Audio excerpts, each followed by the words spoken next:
Hola, soy Comeguito. Te invito a ver el siguiente podcast.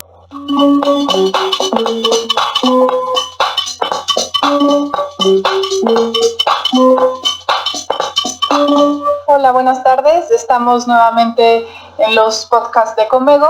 El día de hoy vamos a hablar de manejo expectante de ruptura prematura de membranas. Nos acompaña el día de hoy la doctora Irma Viridiana Cruz Rodríguez. Muchas gracias. Gracias. Ella es egresada de ginecología del Hospital de la Gineco 4. También es egresada de medicina materno-fetal y actualmente está como adscrita al servicio de medicina materno-fetal en el Hospital Gineco 4. Muchas gracias. Muchas gracias, Daniel.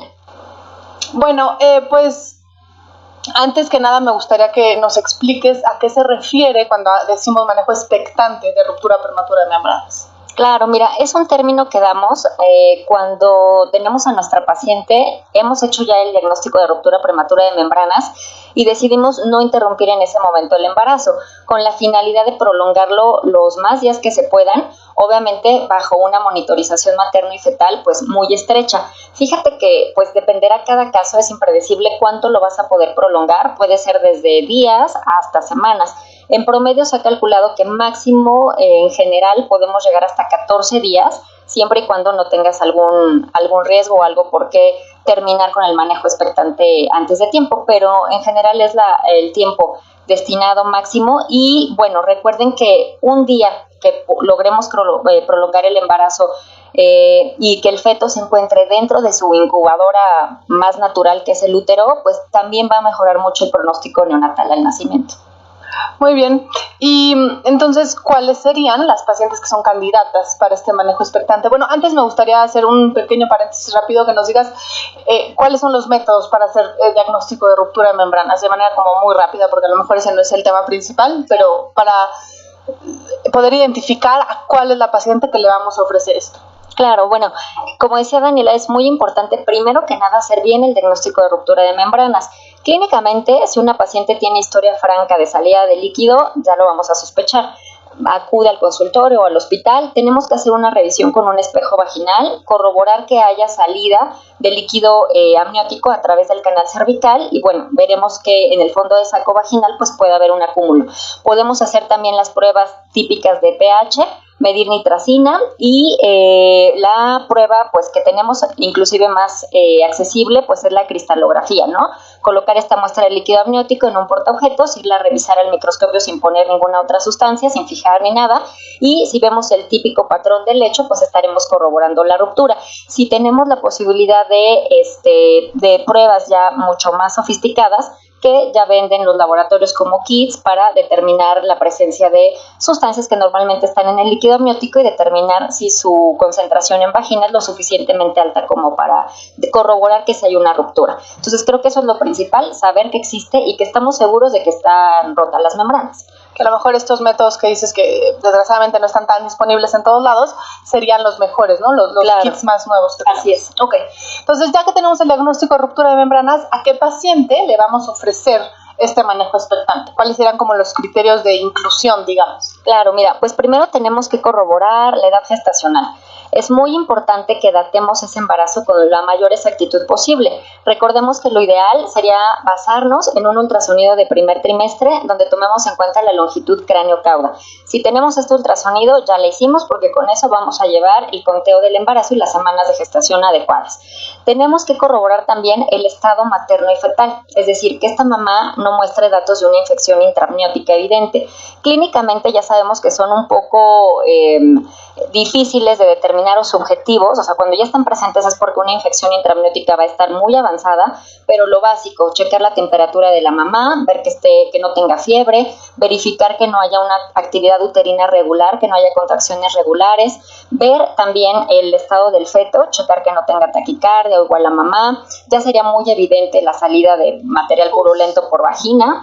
De igual manera tenemos que verificar cómo está la presentación del feto, porque recuerden que uno de los riesgos puede ser prolapso de cordón. Entonces, con la revisión con espéculo, recuerden que en la medida de lo posible hay que evitar hacer tactos vaginales pero con la revisión con un espejo podemos verificar si hay dilatación del cérvix, cómo está esa presentación fetal, que no se vea por ahí asomándose el cordón umbilical, y además pues valorar la presencia o no de contracciones para saber que esta paciente no esté en trabajo de parto.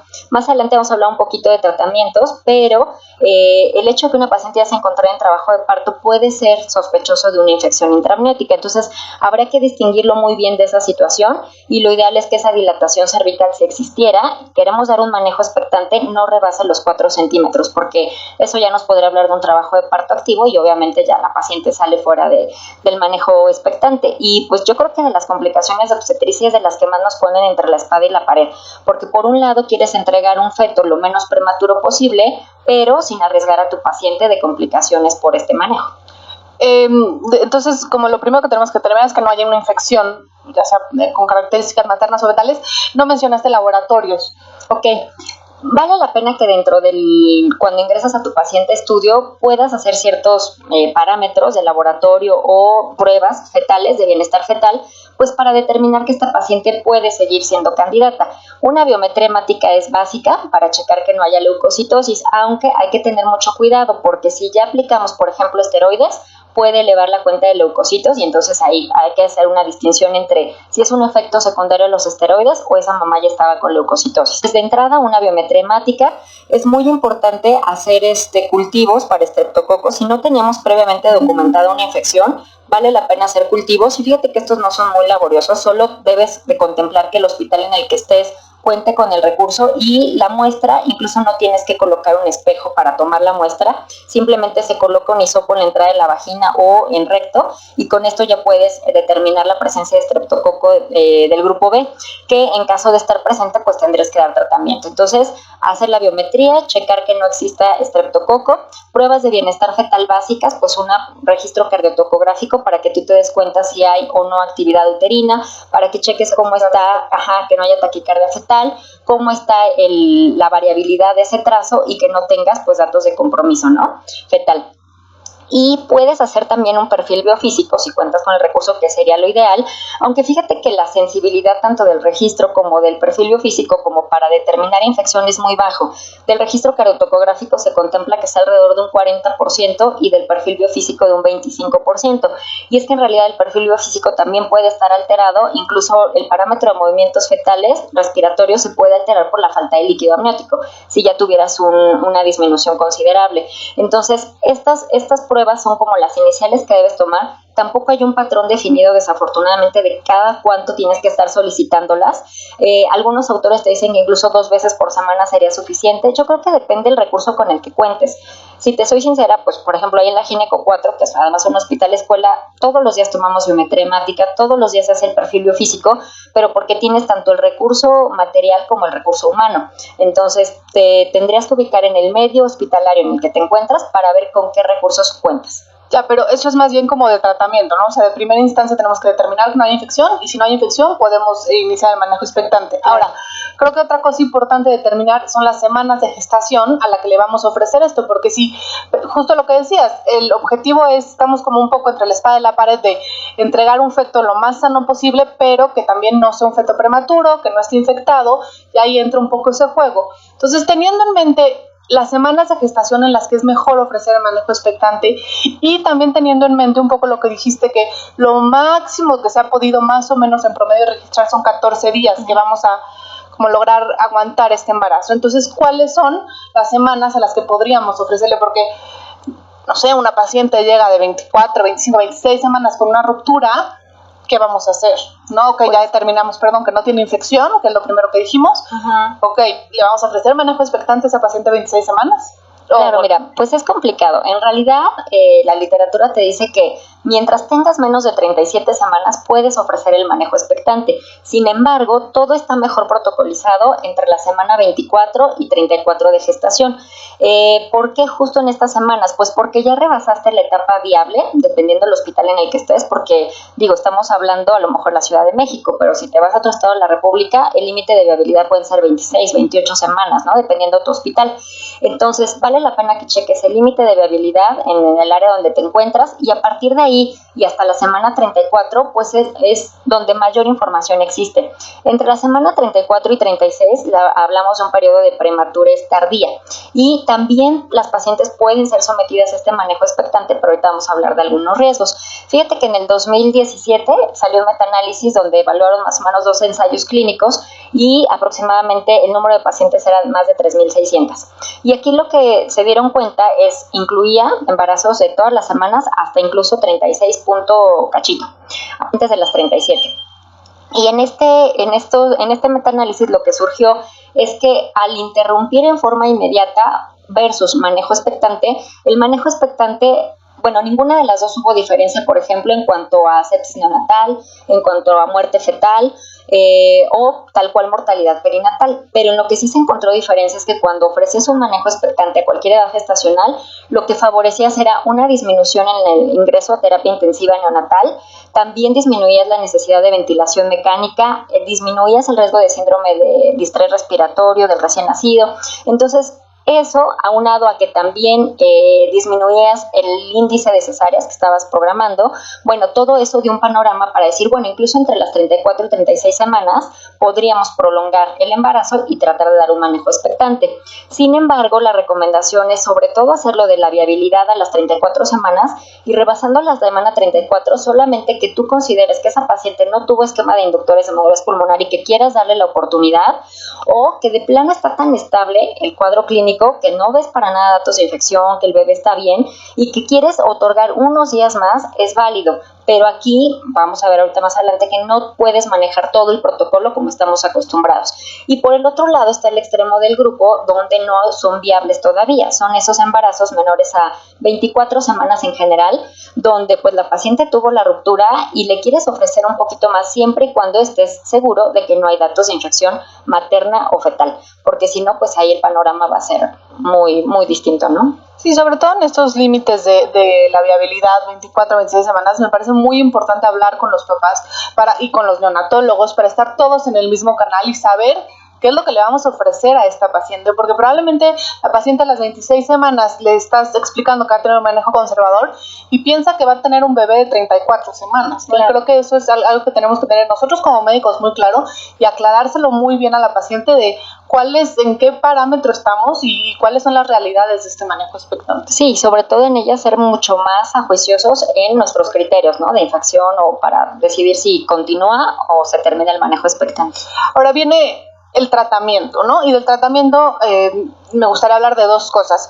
Primero, si es intra o extra hospitalario, y ya luego entramos de lleno con el tratamiento farmacológico como tal. Entonces, primero, ¿se puede manejar en externo o tiene que estar hospitalizada la paciente? Mira, dependerá de cada caso, Dan, porque si tú tienes una paciente donde a lo mejor la ruptura de membranas se dio secundario a que hiciste un procedimiento de amniocentesis porque estabas en búsqueda de enfermedades cromosómicas, ¿no?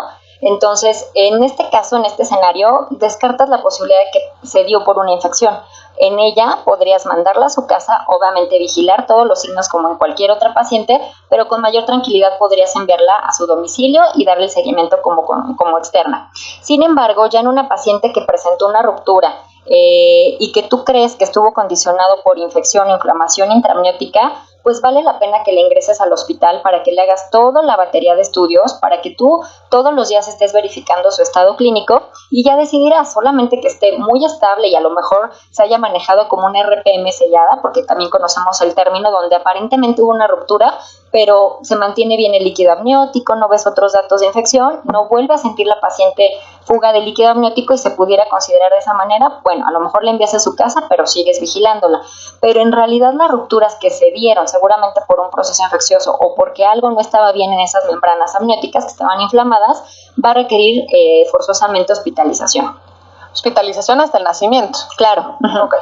Y ahora, ya tenemos a la paciente hospitalizada, ¿qué le vamos a hacer? Bueno, mira, hay muchos tratamientos que precisamente son los que quieres otorgar y para eso es la finalidad del manejo expectante. El principal yo creería que es la administración de corticosteroides para madurez pulmonar, a los esquemas que estamos acostumbrados, betametasona 12 miligramos cada 24 horas con 2 dosis de administración o dexametasona 6 miligramos cada 12 horas, 4 dosis. La posibilidad de tener el manejo expectante es principalmente que tú quieres terminar de aplicar ese esquema de inductores de madurez pulmonar. Ya cumpliste con ese objetivo, bueno, entonces también vas a proteger a la paciente de infección, porque ya sabemos que la infección puede ser una causa, pero también puede ser consecuencia de la ruptura. Entonces vale la pena protegerla con antibióticos. El esquema que está pues más establecido es el de ampicilina, 2 gramos cada 6 horas, acompañado de eritromicina, 250 miligramos cada 6 horas. Esto mantenerlo por 2 días y posteriormente 5 días más de la combinación de eritromicina con amoxicilina. Los esquemas antibióticos se recomiendan 7 días nada más, no extenderlos más allá de eso, ni en situaciones muy especiales, como por ejemplo la presencia de un cerclaje o algo así. Tampoco te indican que tienes que prolongar el tratamiento antibiótico.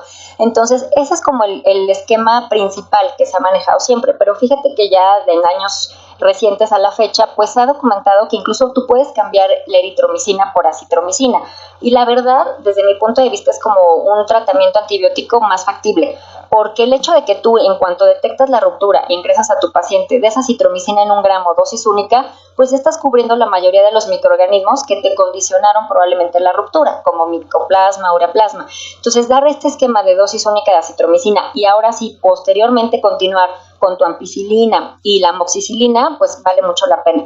Hay que contemplar que acuérdense que la amoxicilina debe ser sin ácido clavulánico porque está asociado a enterocolitis necrosante en el bebé. Entonces, el esquema puede ser también acitromicina 1 gramo dosis única en cuanto ingrese la paciente, y posteriormente utilizar la ampicilina igual 2 gramos cada 6 horas aunado a la amoxicilina durante 7 días completos. Y al terminar este esquema, bueno, pues ya protegiste a la paciente. Ojalá hayas podido llegar a esos 7 días de tratamiento y entonces después nacerá el bebé. Entonces ya hablamos de esteroides, ya hablamos de antibiótico. El sulfato de magnesio también es importante si nos encontramos ante un embarazo menor a 32 semanas. Si ya rebasamos la semana 32, realmente no hay mucha evidencia de utilizarlo como neuroprotector. Entonces valoraríamos un esquema de sulfato de magnesio, sobre todo si ya ves que está por nacer el bebé o que ya tienes programada la interrupción por cesárea en unas horas o al día siguiente, pues hay que irlo administrando. El uso de tocolíticos está muy controvertido. Realmente no hay un consenso de si debes o no administrarlos.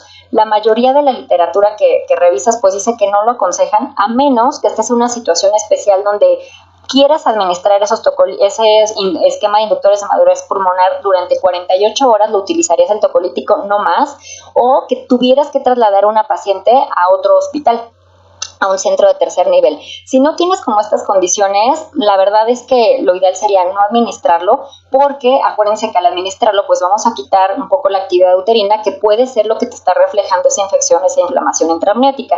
Entonces, en general no administrarlo, y solo en situaciones muy específicas, porque sí te puede incrementar los riesgos maternos.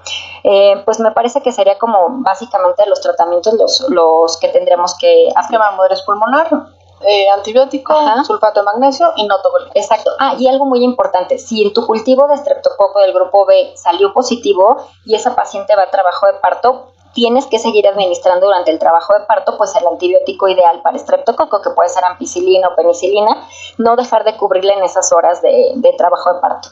Ok, perfecto. Ya para terminar, ¿cuándo acaba el manejo expectante? O sea, ¿en qué momento decimos ya, sabes qué? O ya tiene que nacer, o ya está habiendo otros datos que nos dicen ya no podemos seguir por este camino, es momento de interrumpir. Claro, pues mira, principalmente cuando ya estás viendo que el riesgo supera el beneficio.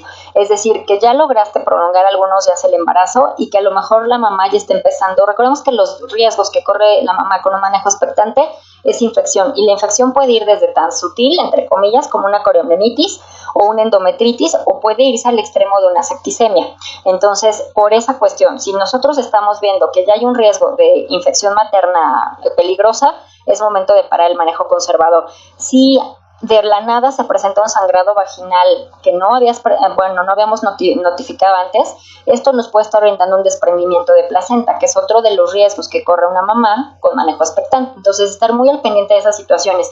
Y por otro lado, si en algún momento de la vigilancia de este manejo expectante tú ya tienes una prueba de bienestar fetal alterada, es decir, a lo mejor una un registro cariotocográfico con deceleraciones, con variabilidad mínima, un perfil biofísico con 4 puntos o menos y que tú estás viendo que no es por otra situación, o que disminuyó ya el líquido amniótico, o sea que ya es un oligohidramnios franco y ya no es suficiente para mantener este manejo conservador, o un trabajo de parto activo que obviamente ya va a ser inevitable culminar con ese embarazo.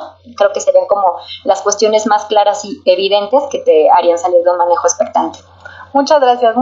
Creo que abordamos todo lo necesario de manejo expectante. No sé si te gustaría hacer como una conclusión en 2 segundos. Bueno, pues nada más, yo creo que parecería lógico, pero por favor siempre diagnostiquemos bien esas rupturas de membranas, demos un seguimiento adecuado y les digo, a lo mejor no es necesario diariamente estar haciendo todas las pruebas, pero cuando tengamos el resultado, pues ser muy ajuiciosos en determinar si realmente están mostrándose datos de infección o no con esa mamá, y pues las pruebas de bienestar fetal serían indispensables.